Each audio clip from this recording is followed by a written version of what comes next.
Hello friends, कैसे हैं आप सभी लोग। आई होप आप सभी बहुत बढ़िया होंगे। मैं के आर सैनी के आर एजुकेशन पे आप सभी का स्वागत करता हूं। दोस्तों, आज इस वीडियो में बात करने वाले हैं बहुत इंपॉर्टेंट टॉपिक पे, टेक्नीशियन डीजल इलेक्ट्रिकल और टेक्नीशियन डीजल मैकेनिकल की पोस्ट के बारे में कंप्लीटली ए टू जेड जानकारी आपको इस वीडियो में मिलने वाली है। Job profile, promotion, salary, allowances, posting, duty hours और वर्कलोड कितना है, कौन सी जो है क्या क्या काम करने होंगे और ये नौकरी जो है किस किस मायनों में शानदार है, इसके रिगार्डिंग इस वीडियो में कंप्लीटली बात करने वाले हैं। वीडियो को देखने के बाद में इन दोनों पोस्टों के बारे में आपके मन में किसी भी टाइप का कोई संशय नहीं बचेगा। और देखिए दोस्तों, काफ़ी सारी पोस्टें हैं, प्रेफरेंस डालने में ऊपर नीचे गलती हो सकती है, तो सभी पोस्ट के बारे में जॉब प्रोफाइल को अच्छे से समझ लीजिए ताकि आपको जो है पोस्ट प्रेफरेंस चुनने में आसानी रहे और बाद में जो है पछतावा ना रहे कि हमने गलत प्रेफरेंस यहाँ पे चुन ली।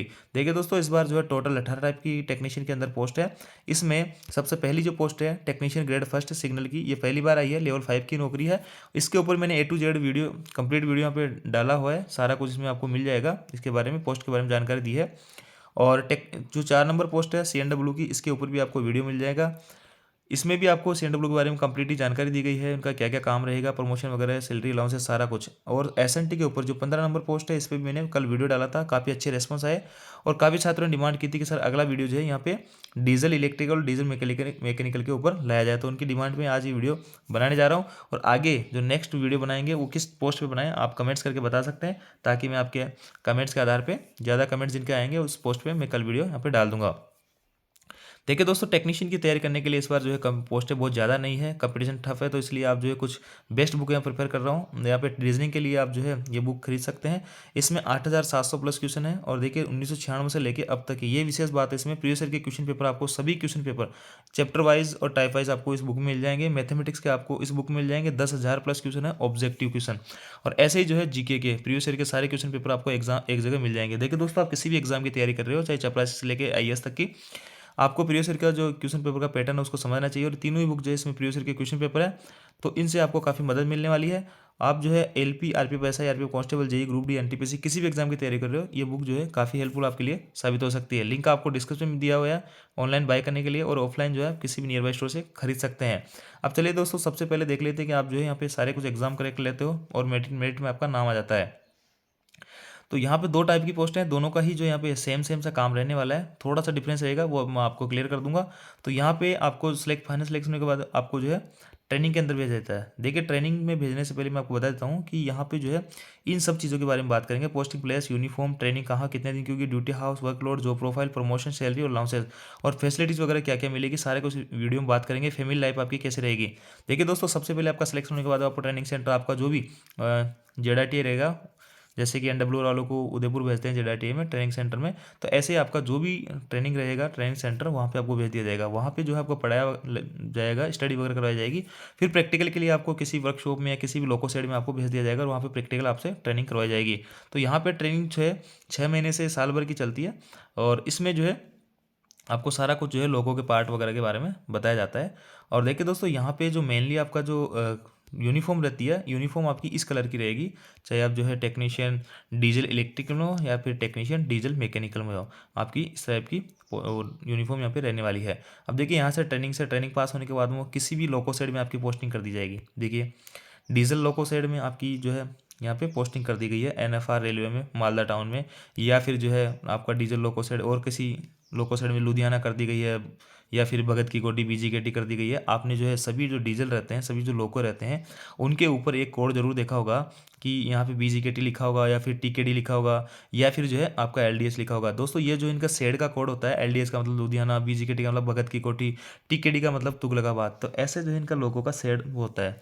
जैसे आप सभी लोग जैसे कोई बाइक या कार है कुछ भी खरीदते हो, तो उसका जो है अपने को टाइम टाइम पे सर्विस करानी होती है। तो ये लोको जब अपने बन के निकलता है, तो वहाँ से इसके बाद में इसको लगातार साइड में आते रहना होता है। जैसे कि 1 महीने का टेन्योर होता है या 2 महीने का, जो भी इनकी टाइमिंग होती है कि इतने दिन बाद में आपको इसकी वापस से सर्विस करवानी होती है। तो एक तरह से आपको इस लोको की सर्विस करनी है। अब देखिए, अपने पास में दो पोस्टें हैं, डीजल इलेक्ट्रिकल की और डीजल मैकेनिकल की। हालांकि दोस्तों, आपको एक क्लियर कर देता हूँ कि ये डीजल लोको जो है धीरे धीरे यहाँ पे बहुत कम होते जा रहे हैं, क्योंकि सारे कुछ जो सेक्शन है वो इलेक्ट्रिक सेक्शन हो गए हैं, तो इलेक्ट्रिक लोको यहाँ पे चल रहे हैं। तो इलेक्ट्रिक लोको के अंदर भी आप लोगों का काम यहाँ पे रहने वाला है। डीजल लोको में भी सेम ही काम रहता है, इलेक्ट्रिक लोको में भी आपका काम ही सेम ही रहता है। तो यहाँ पे मैकेनिकल वालों का थोड़ा अलग काम रहेगा और इलेक्ट्रिक डिपार्टमेंट का यहाँ पे अलग काम रहेगा। अब जैसे ही मान लेते हैं कि आपकी पोस्टिंग प्लेस यहाँ पे शानदार जगह होती है, क्योंकि जो भी लोको शेड होते हैं वो बहुत ज़बरदस्त जगह होते हैं, बहुत बड़े शहरों में होते हैं, जैसे लुधियाना ले लो, तुगलकाबाद ले दो, भगत की कोठी ले लो, अच्छे अच्छे शहरों में होती है। सभी जगह ये शेड नहीं होते हैं। तो पोस्टिंग प्लेस आपका शानदार हो गया, रहने के हिसाब से शानदार है, फैमिली लाइफ की बढ़िया रहेगी। आपकी 8-8 घंटे में शिफ्ट वाइज ड्यूटी चलेगी।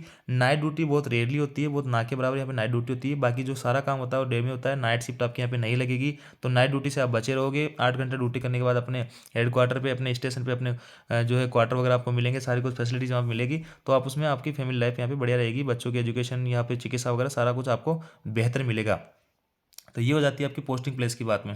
पोस्टिंग प्लेस के बाद में आपको जो है यहाँ पे फिर आपका जो जॉब का डिस्क्रिप्शन क्या क्या रहेगा, क्या क्या काम आपको यहाँ पे करने होंगे। तो देखिए यहाँ दोस्तों, जो लोको होता है, लोको के अंदर कई सारे पार्ट होते हैं। जैसे कि ये लोको है, इसमें ये सारे जो है पार्ट होते हैं। जैसे डीजल इंजन हो गया, ये हो गया डीसी मेन जनरेटर हो गया, डीजल इंजन, ये जनरेटर, फ्यूल टैंक, कई सारी चीज़ें होती है।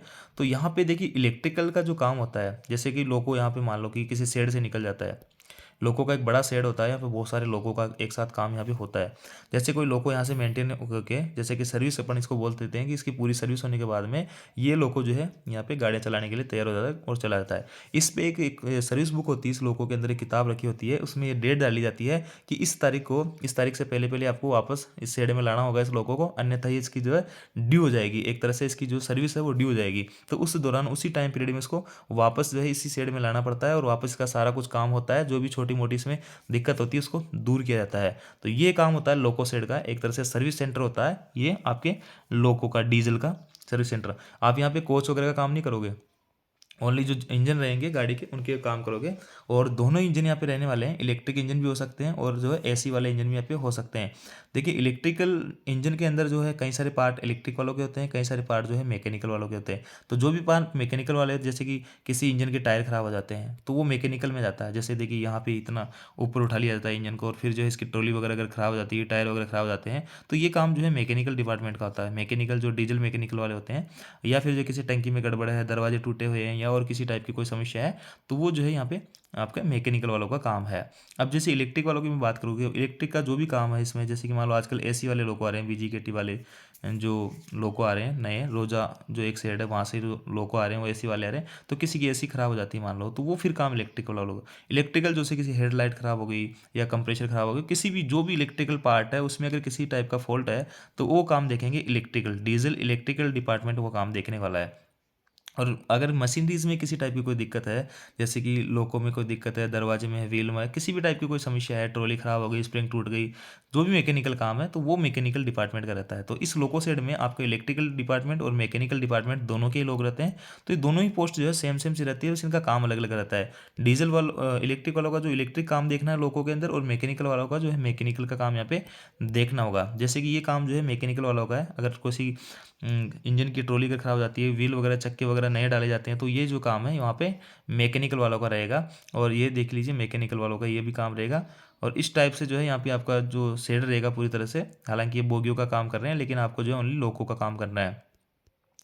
इसके अलावा दोस्तों ये भी मैकेनिकल का काम है। बस ये आप इसको जो संक्षिप्त में समझ सकते हैं कि जो भी इलेक्ट्रिकल पार्ट है लोगों के अंदर, वो उसका काम, उसमें किसी भी टाइप का फॉल्ट है, उसकी किसी भी रिपेयरिंग है, मरम्मत करनी है, ग्रीस वगैरह देना है, ऑयल देना है, वो सब काम जो है आपको इलेक्ट्रिक वालों का रहेगा। और ऐसे ही मैकेनिकल वालों का काम रहेगा। दोनों का अपना अपना काम रहता है। लोगों वहाँ पे जाता है, उसको सारा को सर्विस बुक में देखा जाता है, इसमें क्या कुछ कमियाँ हैं उसको दूर किया जाता है, और एकदम उसको रिन्यू करके और वापस गाड़ियाँ चलाने के लिए भेज दिया जाता है। तो ये सारा कुछ काम जो है आपका यहाँ पे रहने वाला है। दोनों ही डिपार्टमेंट साथ मिलकर काम करते हैं, कोऑपरेशन से काम चलता है।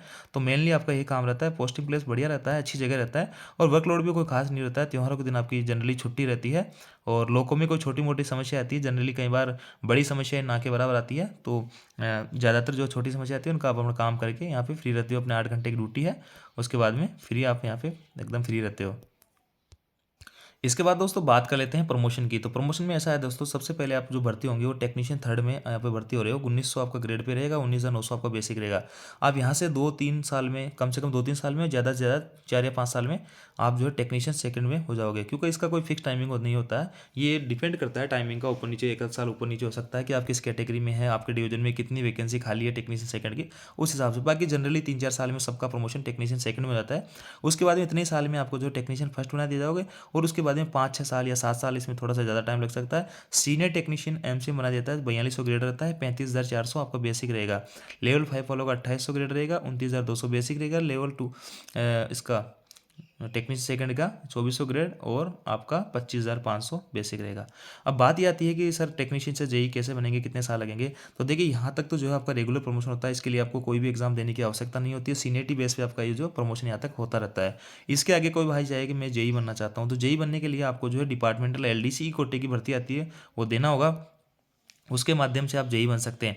ऐसा ही नहीं दोस्तों, जीडीसी के माध्यम से आप टेक्नीशियन थर्ड में काम कर रहे हो, तो आप जो यहाँ से आप किसी भी पोस्ट में जा सकते हो, जैसे कि स्टेशन मास्टर बन सकते हो, गुड्स गार्ड बन सकते हो। जीडीसी के माध्यम से जो भी भर्तियाँ आती है इस ग्रेड से ऊपर की, उन सब भर्तियों में आप जो एलिजिबल होते हो। और साथ ही दोस्तों, आप अगर सेफ्टी कैटेगरी में आते हो और सेफ्टी कैटेगरी की किसी सेम लेवल की पोस्ट में भी आ जा सकते हो, तो जीडीसी माध्यम से भी आप कई सारे पद जो है, कई सारे लोग जो यहाँ पे क्लर्क बन जाते हैं, सीसीटीसी बन जाते हैं, टीटी बन जाते हैं। तो बहुत सारे मौके होते हैं, ऐसा कुछ ऐसा नहीं है। बस ये जो है आप बिना एग्जाम दिए यहाँ तक पहुँचोगे, और जीडीसी के माध्यम से आप किसी पोस्ट पहुँच सकते हो, TT, goods guard, station master, और जेई भी बन सकते हो। एलडीसी कोटे से आप जेई बन सकते हो, और जीडीसी के माध्यम से भी आप जेई यहाँ पे बन सकते हो।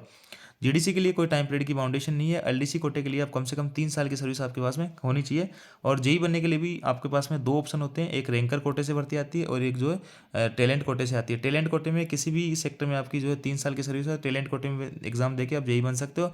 रैंकर कोटे में जो है आपके जो सबसे सीनियर लोग होंगे उनको उनको उनके पास में मौका ज़्यादा होता है जेई बनने का, तो इस हिसाब से प्रमोशन होता है। जेई के बाद में आप कुछ साल बाद में 5-7 साल बाद में आप एसएससी बना दिए जाते हो, और इस हिसाब से आपके प्रमोशन चलते रहते हैं। प्रमोशन अच्छे खासे हैं, आप किसी भी फील्ड में जा सकते हैं डिपार्टमेंटल एग्जाम देके। बाकी कोई भी एग्जाम नहीं दोगे तो आप यहाँ तक तो हो ही 42 वगैरह तो आपको मिल ही जाएगा।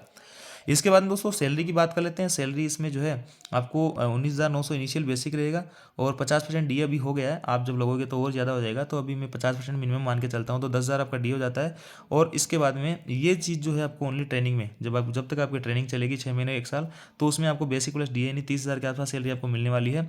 ट्रेनिंग के बाद में जब आपकी किसी लोको साइड में पोस्टिंग हो जाती है, तो वहाँ पर आपको एचआरए मिलेगा, टीपी मिलेगा, और भी कई सारे अलाउंसेज आपको मिलेगा। अगर नाइट ड्यूटी करोगे नाइट ड्यूटी अलाउंसेज भी मिलेगा। तो इस हिसाब से आपकी जो सैलरी है यहाँ पे 40,000 के आसपास सैलरी आपकी बन जाती है, ग्रोस सैलरी। इसमें टीए बनने के चांसेस कम होते हैं दोस्तों। टीए जब बनता है जब अपने हेडक्वार्टर से 8 किलोमीटर दूर काम करने जाते हैं, और ऐसा कोई शेड लोको शेड नहीं होता है कि आपको जो है आपका हेडक्वार्टर से 8 किलोमीटर दूर को दूसरा कोई लोको शेड है तो वहाँ पे आप चले जाओगे, ऐसा जनरली नहीं होता है। तो टीए वगैरह इसमें नहीं बनता है। एनएच के दिन आपकी छुट्टी रहती है, तो एनएच भी इसमें कम मिलता है।